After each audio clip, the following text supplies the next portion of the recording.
Hi friends, பங்கஜ நலபாகத்தில் இன்றைக்கி சூப்பரான recipe பார்க்க போகிறோம். ஃபஸ்ட் டைம் சேனல் பார்க்குறவங்க மறக்காமல் சேனலை சப்ஸ்கிரைப் பண்ணிக்கோங்க. முதல்ல சுண்டல் கடலையை ஓவர் நைட்டு ஊற வச்சிடலாம். ஒரு 8 மணி நேரம் போல் ஊறினா தான் நல்லாயிருக்கும். இப்போ மார்னிங் அந்த தண்ணியை நம்ம மாற்றிடலாம்.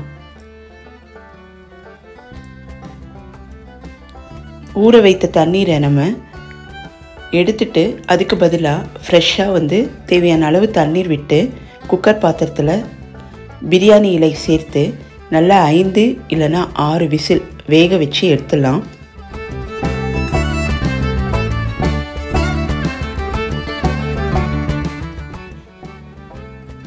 இப்போ ஒரு பாத்திரம் எடுத்துக்கலாம். இதில் 1.5 கப்பு தண்ணீர் விட்டு பாதாம் சேர்த்துக்கலாம். பாதாம் ஆப்ஷனல் தான். இஞ்சி பூண்டு, பட்டை, லவங்கம், ஏலம், மிளகு, இதோட கட் பண்ணிய 2 பெரிய வெங்காயம், 2 தக்காளி சேர்த்து 2லேருந்து 3 நிமிஷம் நல்லா கொதிக்க வச்சு ஆற வச்சிடலாம். இதோட வேக வைத்த கொண்டக்கடலை 2 டேபிள் ஸ்பூன் சேர்த்து மிக்சியில் நல்லா மையாக அரைச்சிடலாம். இப்போ ஒரு கடாயில் தேவையான அளவு எண்ணெய் விட்டு சீரகம் தாளிச்சிடலாம். இப்போ அரைத்த விழுதை இதில் சேர்த்துக்கலாம். எப்போவுமே அரைத்த விழுது சேர்க்கும் போது அடுப்பை ஆஃப் பண்ணிவிட்டு சேருங்க.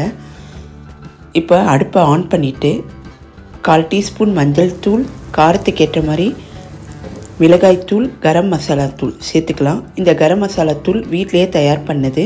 இந்த ரெசிபி நம்ம சேனலில் இருக்குது, செக் பண்ணிக்கோங்க. எல்லாத்தையும் மிக்ஸ் பண்ணிக்கலாம். இந்த டைமில் நம்ம வாசனைக்கு கஸ்தூரி மேத்தி சேர்த்துக்கலாம்.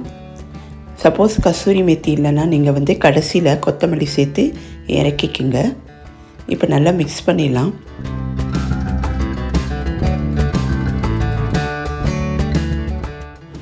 இப்போ நம்ம வேக வைத்த சுண்டல் கடலையை இதோடு சேர்த்துக்கலாம். இதில் நம்ம வேக வைத்த வெங்காயம், தக்காளி தண்ணீரும் இதோடு சேர்த்துட்டு நல்லா மிக்ஸ் பண்ணிவிட்டு தேவையான அளவு உப்பு போட்டு சிம்மில் வச்சு நல்லா கொதிக்க வச்சிடலாம்.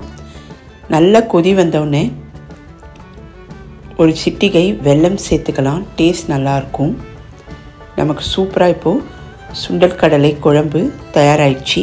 இது இட்லி, தோசை, சப்பாத்தி, சாதம் எல்லாத்துக்குமே ரொம்ப அருமையாக இருக்கும். நீங்கள் இந்த மாதிரி முறையில் ட்ரை பண்ணி பாருங்கள். லஞ்ச் பாக்ஸுக்கும் கொடுத்து விடலாம். ரொம்ப க்ரீமியான சுண்டல் கடலை ரெசிபி நமக்கு தயாராகிடுச்சு. நீங்கள் ட்ரை பண்ணி பார்த்துட்டு எப்படி வந்ததுன்றதை எனக்கு கமெண்ட்ஸில் சொல்லுங்கள். இந்த வீடியோவை லைக் பண்ணுங்கள். இன்னொரு வீடியோவில் மீட் பண்ணுறேன். பாய்.